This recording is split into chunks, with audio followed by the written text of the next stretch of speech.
رخ کرتے ہیں D G Khan کے علاقے چوٹی بالا کا، رپورٹ کریں ہمارے بیورو چیف انصر خان۔ چوٹی بالا پر موجود ASI نذیر احمد نے مظلوم کو انصاف فراہم کرنے کے لیے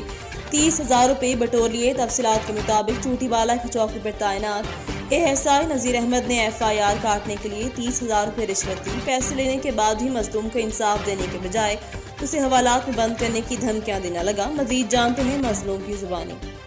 میرے گھر آصف زکریا صدیق ہیں، بالے میں جنال زیادگی کی دینے کتے نے گھیلی ودے رہ گئے۔ میں گیا چوٹی بالا میں درخواست کی دی میں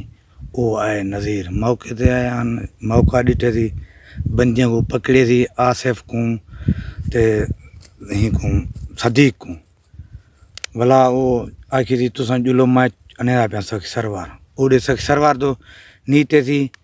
بلا اساں سخی سروار پہنچ گئے رستے دے وچ بندے چھوڑ دین سی اتھاں اساں سارے بندے مجھے میں چھوڑ ہی دیتن سارے کنے 30,000 روپیہ کی دے دی آخری میں پرچہ دے دینا سکوں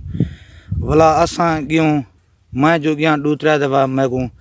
آخری تو بلا تھانے آئے تو تے کو میں ڈھاک دے ساں 107 کرے ساں اساں غریب بندے ہوں ڈر کے گئے نہیں سے مسکین ہوں میرے گھر پہ اندن میرے نکلے بالن میں کو کٹیں دن تو ساں بلی شفقت کرو DPO کو یہ درخواست ہے میرے امداد کرے۔